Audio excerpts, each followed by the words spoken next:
स्वागत है आप सबका। मैं Vivek Bindra, international motivation speaker, leadership consultant, business coach. आपको सफल बनाना मैंने जिम्मेदारी ले ली है। बहुत सारे व्यापारी आज भी मेरे देश में मुंगेरी लाल की तरह काम कर रहे हैं। कौन है मुंगेरी लाल पता है आपको? ये वहां धंधा खोलता है जहां सबका चल रहा है। इसकी जूस की दुकान चल गई, चलो अपनी खोल देते हैं। इसका छल्ली भुट्टा चल गया, मेरा लगा देते हैं। इसकी बिक रही आइसक्रीम तेज, मेरा भी लगा दे आइसक्रीम का ठेला। ये मुंगेरी लाल की तरह धंधे करेंगे तो लोग आएंगे और एक साथ लाइन लगा के। देखिए, धंधा वो होना चाहिए जिसमें दूसरा घुस ना पाए। एक बार और, कम ऑन। मोनोपोली कैसे क्रिएट करें?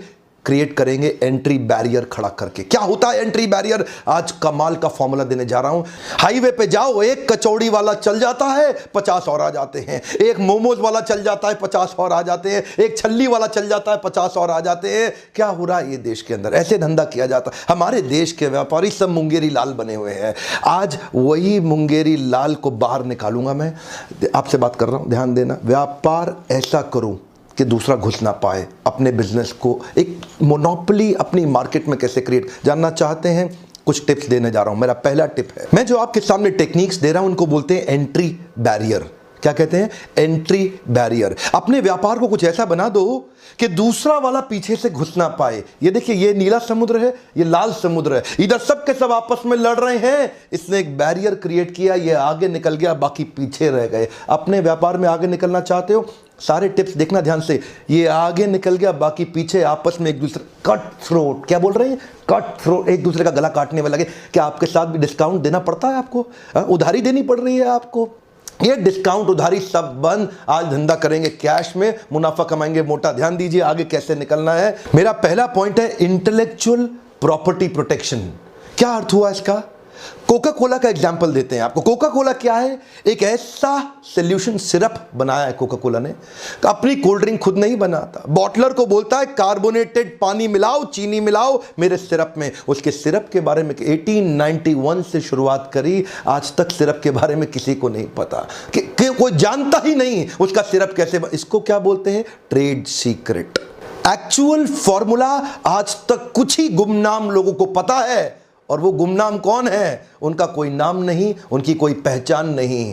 कर्नल सैंडर्स ने भी केएफसी के अंदर ऐसा ही ट्रेड सीक्रेट जनरेट किया अपनी सीक्रेट रेसिपी के साथ में। किसी को नहीं पता चलता, लेकिन बिजनेस बहुत स्केल अप कर दिया। क्या आपके बिजनेस में भी आप कुछ ऐसा कर सकते हैं जिससे एंट्री बैरियर जनरेट हो जाए? कुछ एग्जांपल आपके लिए तुरंत अप्लाई होंगे, कुछ आपको सोचने पड़ेंगे। मेरा अगला पॉइंट सुनिए, patent and licenses. Patent and licenses ये यूरोपियन अमेरिकन कंपनीज बहुत करती हैं। अच्छा, हमारे देश में भी कुछ मुंगेरी लाल, चवन्नी लाल उसको बना लेते हैं, लेकिन डर के मारे किसी को पता ना लग जाए, किसी को पता, धंधे में केवल अपने बेटे को बिठा लेते हैं। पेटेंट एंड लाइसेंसेस की मदद से धंधा बहुत स्केल अप हो सकता है। फार्मास्यूटिकल इंडस्ट्री में इसका बहुत इस्तेमाल किया जाता है। एक्चुअली ये ओनर को एक राइट देता है, जिस राइट के चलते कोई दूसरा कॉम्पिटिटर उस प्रोडक्ट को ना तो बना सकता है ना बेच सकता है। फार्मास्यूटिकल इंडस्ट्री के अंदर दो प्रकार की मेडिसिन बनती हैं। एक है जेनेरिक और दूसरी है मॉलिक्यूल। जेनेरिक मतलब जनरल, जो सबके पास है। मॉलिक्यूल मतलब आपने अपने आर&डी के अंदर वो स्पेसिफिक आइटम बना ली जिसका आपने पेटेंट ले लिया। अब 10 रुपए की आइटम आप 1000 रुपए की बेच रहे हैं, लेकिन कोई कंपटीशन घुस नहीं सकता। एंट्री बैरियर क्रिएट कर दिया। एंट्री बैरियर भी क्रिएट किए जा सकते हैं अगर आप छोटे आर&डी सेंटर बिल्ड कर ले अपनी कंपनी के अंदर, अपनी ऑर्गेनाइजेशन के अंदर। आपको लगता है मुश्किल, अभी सुनते रहिएगा। आसान कई तरीके हैं और एक ऐसा तरीका है जो आपको सफल पक्का बना देगा, वो लास्ट में बताऊंगा। अगला वाला एग्जाम्पल तो आप रोज अपने जीवन में देख रहे हैं, डिस्ट्रीब्यूशन नेटवर्क। ये डिस्ट्रीब्यूशन नेटवर्क भी एंट्री बैरियर क्रिएट कर देता। जानना चाहते हैं कैसे? नोकिया का डिस्ट्रीब्यूशन नेटवर्क बड़ा था, लेकिन अंदर से खोखला, कमजोर था। नोकिया अपने डिस्ट्रीब्यूटर रिटेलर को 15-15, 20-20, 25-25 रुपए दिया करता था मार्जिन में। लोग इंतजार कर रहे थे कोई आ जाए नोकिया को पीटने के लिए, रिटेलर, क्योंकि रिटेलर थके हुए थे। 20 रुपए के मार्जिन पे मोबाइल बेचा करते थे। नोकिया ने ध्यान नहीं रखा अपने डिस्ट्रीब्यूशन नेटवर्क का, लेकिन वहीं कौन आ गए? Oppo, Vivo. Highest margin they रहे हैं आज, सबसे बड़ा मार्जिन दे रहे हैं। किसी भी रिटेल की दुकान पे चले जाओ, वो बोलेगा सबसे बढ़िया मोबाइल ओप्पो का है, ले लो। सबसे बढ़िया मोबाइल ओप्पो का है, ले लो। ओप्पो वीवो की वो तारीफ करता है। क्यों? ओप्पो वीवो ने आज डूबते हुए रिटेलर को ऐसे रिटेलर को जिसको फांसी लग जाती, मर जाता बेचारा, क्योंकि उसके पास मार्जिन नहीं था, खर्चे के लिए पैसा नहीं था। आपको पता नहीं मोबाइल जो का धंधा है ना, बहुत कम मार्जिन का है। मोबाइल में बहुत ज्यादा मार्जिन नहीं होता, लेकिन ऐसे मोबाइल रिटेलर को बचाने के लिए ओप्पो और वीवो आए हमारे देश के अंदर। उन्होंने डिस्ट्रीब्यूशन नेटवर्क पावरफुल बिल्ड कर दिया। आज रिटेलर डिस्ट्रीब्यूटर ओप्पो वीवो की तारीफ करते हैं क्योंकि उन्होंने उनका ध्यान रखा है। आज ओप्पो वीवो ने डिस्ट्रीब्यूटर रिटेलर्स की जिम्मेदारी उठाई है और आज डिस्ट्रीब्यूटर रिटेलर ओप्पो वीवो के लिए बहुत लॉयल हो गए हैं। बाकी सारी हैंडसेट कंपनी के लिए एंट्री बैरियर क्रिएट हो गया। क्या हो गया? Entry barrier. इसको बोलते हैं एंट्री बैरियर। आपके पार्टनर्स के साथ मिलकर आप ऐसा संबंध बना लो, उनके साथ ऐसा मजबूत संबंध बना लो कि दूसरा कोई अंदर घुस ही ना सके। क्या आपने अपना डिस्ट्रीब्यूशन नेटवर्क तैयार किया? कर सकते हैं आप। लीडरशिप फनल में आते हैं ना आप में से कई लोग, उनको हम हेल्प करते हैं बिल्ड करने के लिए। लेकिन अगर आप नहीं आ सकते तो कम से कम वीडियो देखिए।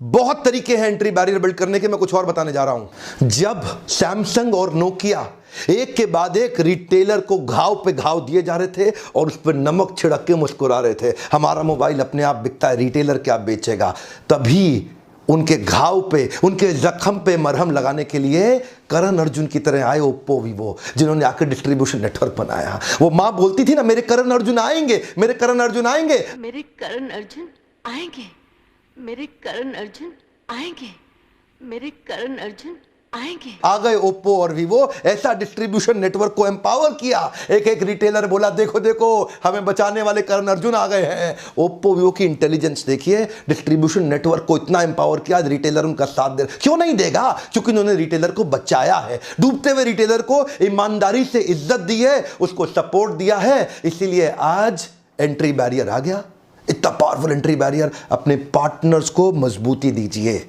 ये लर्निंग है ओप्पो वीवो से। अपने पार्टनर्स को मजबूती दीजिए, एंट्री बैरियर क्रिएट हो जाएगा। अगला मेरा पॉइंट है एक्सक्लूसिव राइट्स। जिस भी व्यापार के आप अंदर आप हैं, आप देखिए कोई इंटरनेशनल प्रोडक्ट ऐसा है कि जिसका आप एक्सक्लूसिव राइट लेकर के अपने देश इंडिया के अंदर उसका डिस्ट्रीब्यूशन क्रिएट कर सकते हैं। इनफैक्ट कई मोबाइल फोन हैं जो फ्लिपकार्ट और अमेजॉन पे अपने एक्सक्लूसिव राइट देते हैं माल बेचने के लिए, और मार्केट के अंदर हंगामा। देखिए क्यों? क्योंकि एंट्री बैरियर क्रिएट हो गया। जैसे एमआई के फोन, मोटोरोला, लेनोवो, ये एक एक महीने के लिए अपने प्रोडक्ट को एक्सक्लूसिव केवल फ्लिपकार्ट को देते हैं या अमेजॉन को देते हैं। फ्लिपकार्ट ने तो काम ही ये कर रखा है। 70% जब भी एक्सक्लूसिव धंधे का काम आएगा तो फ्लिपकार्ट ले लेता है। ये उसका तरीका है बिजनेस करने का। एंट्री बैरियर क्रिएट कर दिए। देश के सारे रिटेलर तंग होते रहते हैं फ्लिपकार्ट के कारण। जितने मोबाइल रिटेलर परेशान हैं फ्लिपकार्ट और अमेजॉन से। अमेजॉन थोड़ा पीछे है, वो 30% लेता है। फ्लिपकार्ट सबसे ज्यादा एक्सक्लूसिव सेल्स की डील्स उठा लेता है मार्केट के अंदर। ये भी एंट्री बैरियर क्रिएट करने का तरीका है। कोई भी आपकी इंडस्ट्री के अंदर ऐसा प्रोडक्ट जो अभी भारत देश में नहीं बिक रहा, उसका जो भी ओरिजिनेटिंग कंट्री है उस कंपनी को वहां कांटेक्ट करके उसके एक्सक्लूसिव इंडिया सेलिंग राइट्स, अगर आप में दम है तो आप ले सकते हैं। एंट्री बैरियर क्रिएट हो जाएगा, कोई कंपटीशन आपके अगेंस्ट खड़ा नहीं हो पाएगा। अगला मेरा पॉइंट है इकोनॉमीज ऑफ स्केल। इससे भी एंट्री बैरियर क्रिएट हो सकता है। इकोनॉमीज ऑफ स्केल का मतलब क्या है? माल इतना बेच दो, इतना बेच दो, इतना बेच दो, इतना बेच दो कि वॉल्यूम के कारण आपकी प्रॉफिटेबिलिटी बढ़ जाए, चाहे भले ही मार्जिन बहुत थोड़ा सा क्यों ना हो। उदाहरण है वॉलमार्ट, उदाहरण है डी मार्ट, उदाहरण है बिग बाजार। ये लोग जब मार्केट से माल खरीदते हैं ना, इतना बड़ा बल्क में सेंट्रलाइज्ड परचेजिंग के कारण खरीदते हैं, अपने आखिरी पैसे के 100वें हिस्से के आखिरी पैसे का भी डिस्काउंट ले लेते हैं। इतना बल्क में खरीदते हैं कि उसके कारण ये इकोनॉमीज ऑफ स्केल बिल्ड कर लेते हैं। इनसे सस्ता कोई खरीद ही नहीं सकता, एंट्री बैरियर हो गया। अब इनसे सस्ता कोई बेच ही नहीं सकता, एंट्री बैरियर हो गया। आप अपने बिजनेस को बहुत बड़ा करके, मार्जिन्स कम करके ऐसा प्राइस मार्केट में ऑफर कर सकते हैं जिसमें एंट्री बैरियर क्रिएट हो जाए और कोई और। यही तो डील रहती है इसकी बिग बाजार की। आप सोचते होंगे इतना माल सस्ता कैसे दे देता है, यही तरीका है उनका। या फिर डी मार्ट भी कर रहा है, अब इससे में बहुत तेजी से ग्रो कर रहा है हमारे देश के अंदर। अगला एग्जाम्पल, ये थोड़ा हर आदमी नहीं कर सकता, इसको बोलते हैं हाई कैपिटल इन्वेस्टमेंट। मेरे आपने पुराने वीडियो में देखा ही हुआ है जियो वर्सेस एयरटेल, जहां मैंने बताया 2.5 लाख करोड़ रुपया इन्वेस्ट नई टेक्नोलॉजी पे किया, पुरानी पे किया ही नहीं जियो ने। इसको बोलते हैं हाई कैपिटल इन्वेस्टमेंट, जहां एंट्री बैरियर क्रिएट कर दिया। एयरटेल बेचारा पुरानी वाली इन्वेस्टमेंट से जूझ ही रहा था, ये नई इन्वेस्टमेंट पे 2.5 लाख करोड़ रुपए खर्च कर दिया। बाकी लोग पीछे पीछे आने में बहुत परेशान हो रहे हैं, इतना बड़ा बैरियर हो गया। टाटा तो बिक ही गया, उसको तो बेचारे को एयरटेल के पास जाना पड़ा, हमको खरीद लो। और उधर से वोडाफोन और आइडिया में चल रहा है। अब ये दोनों सोच रहे हैं हम दोनों एक हो जाते हैं, क्योंकि अलग अलग ये जियो से लड़ नहीं पाएंगे। जियो ने ऐसा एंट्री बैरियर क्रिएट कर दिया, 13 मोबाइल नेटवर्क सर्विसेज की कंपनी हो गई थी, अब 3 ही रह जाएंगी। फिर सब गिर के सब नीचे आ गए। क्यों? Entry barrier. जियो के आते ही हंगामा हुआ देश में। अगला मेरा पॉइंट है प्रोप्राइटरी टेक्नोलॉजी, और एग्जांपल मैं दूंगा आपको माइक्रोसॉफ्ट विंडोज का। माइक्रोसॉफ्ट विंडोज के कई वर्जन हैं, सारे वर्जन अगर आप देख लें तो उनका मार्केट शेयर आज अबाउट 90% है। No doubt, Bill Gates has 90% gross margin also because of the proprietary technology. Therefore, he is the richest billionaire in the world. Richest billionaire in the world. जानते हैं क्यों? इसी को बोलते हैं एंट्री बैरियर। आपके लिए थोड़ा आसान तरीका, एक्सीलेंट कस्टमर सर्विस। एग्जाम्पल बहुत हो सकते हैं, लेकिन मैं जुबिलियंट ऑर्गेनोसिस की company called brand Domino's pizza, more than 60% market share organised industry के अंदर, delivering piping steaming hot pizza at your doorstep in less than 30 minutes और फॉर फ्री। क्या एक बार और? 30 मिनट के अंदर पिज्जा आपके घर पे, नहीं तो फ्री हो गया जी, फ्री हो गया। ये जो डोमिनोज ने एक्सीलेंट एक्सपीरियंस क्रिएट किया ना, एंट्री बैरियर हो गया। दोबारा कई पिज्जा वाले आए, आधे बंद हो गए और आधे सर्वाइव करने के लिए सांस फुला रखे हैं, पिज्जा टाइम से पहुंचा नहीं पा रहे। इसको बोलते हैं एंट्री बैरियर। मेरा अगला एग्जांपल है ब्रांड इक्विटी। वैसे इसके ऊपर मैं 2 वीडियो ऑलरेडी डाल चुका हूं, पर एग्जांपल आज जो मैं आपको दूंगा वो है एमसील। एमसील एक्चुअली क्या है? एक ब्रांड का नाम है।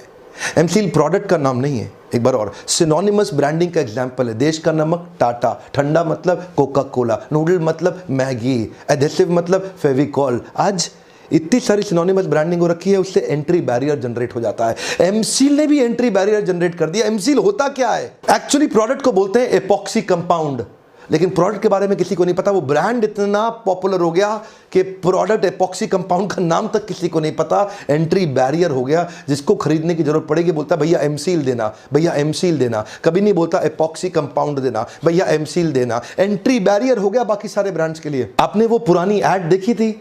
जिसने देखी हंस हंस के लोटपोट हुआ था। क्या बोला?